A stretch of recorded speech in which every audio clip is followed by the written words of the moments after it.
My name is ARMENTA, and I'm with Aztec Circle Citlaltonac. My name is CLAUDIA ARMENTA, and I'm with Aztec Circle Citlaltonac.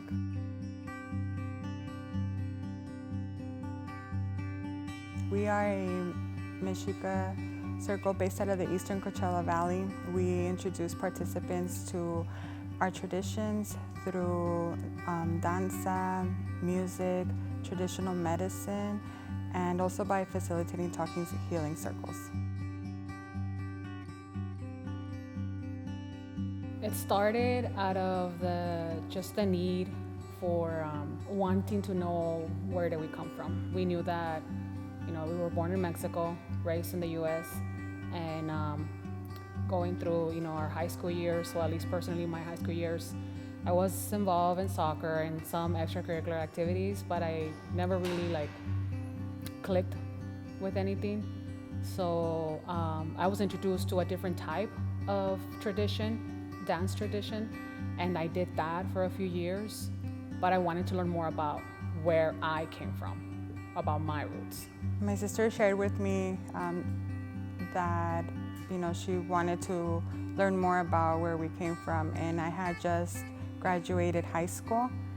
So I was going through all these things of, just finishing high school and trying to figure out who I was, what am I going to do with my life. And I think it just happened at the right moment.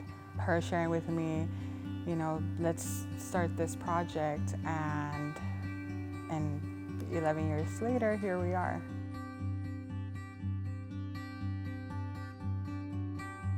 As I was doing my research, I actually found out 3 years into it that my grandparents were actually Aztec dancers, and they belonged to a circle back in Guanajuato. And I didn't know that. I didn't know that. I had always had this drawn to that culture, and I didn't know that it was actually in my family. We actually come from a long line of Aztec dancers. So that was in itself something. Just it all makes sense. It felt like that. It all makes sense. I was meant to do something else. And as I started learning more about it, I started asking my uncles, the people that were involved in it.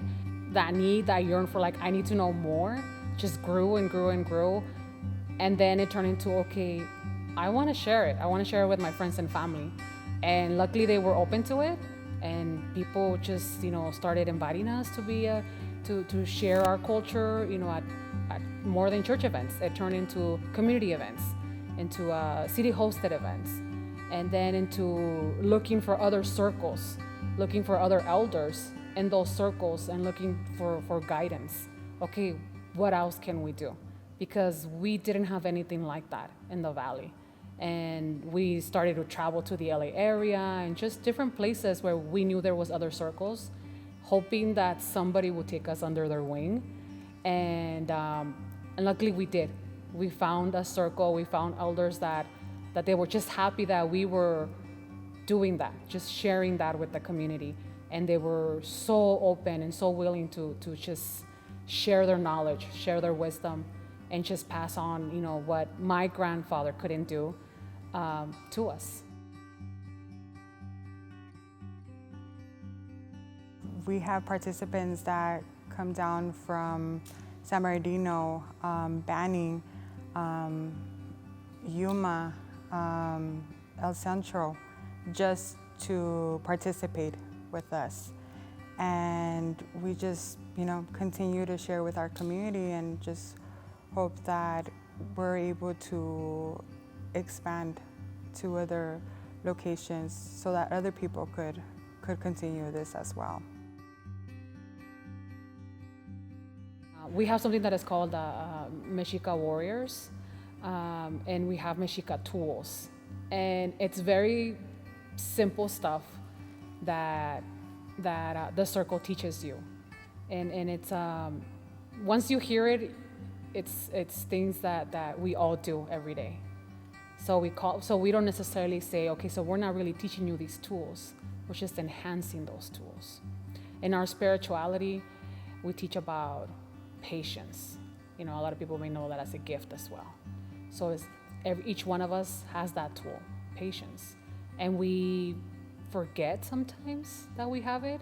So what do? You probably practice it, but you don't know maybe that you're practicing it. We teach about memory.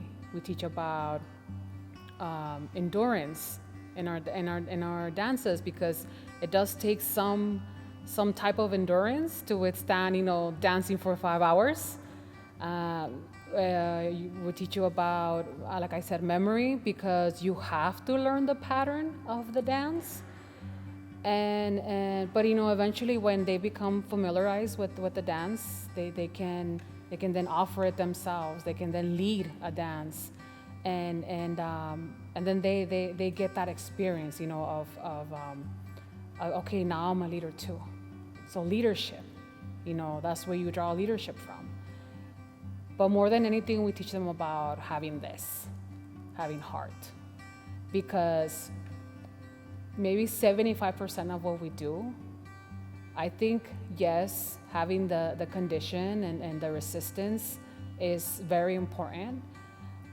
But if you don't have this heart and the love for it, you wouldn't be able to withstand those 5 hours, because the energy that we practice there, and that we feel, and that we feed off of each other, and that we extend to our brothers and sisters who are there, it's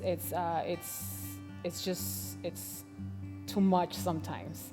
So you have to be willing to go into a circle and say, okay, I'm here, and I am here just to follow, or to lead, or to do whatever it is that the circle is asking of me to do. So you have humility. And so it's those tools and that we've been taught, that they have been passed on to us. And they always tell us, like, you have them. Everybody has them. You don't have to be a Mexica. You don't have to be an Aztec dancer. Everybody has those, right? So being in a circle teaches you that. Or we don't like to say teaches you that. You just enhance those tools. And when you practice that and you become more aware of the people around you and the people in the circle, then I think that our job is done.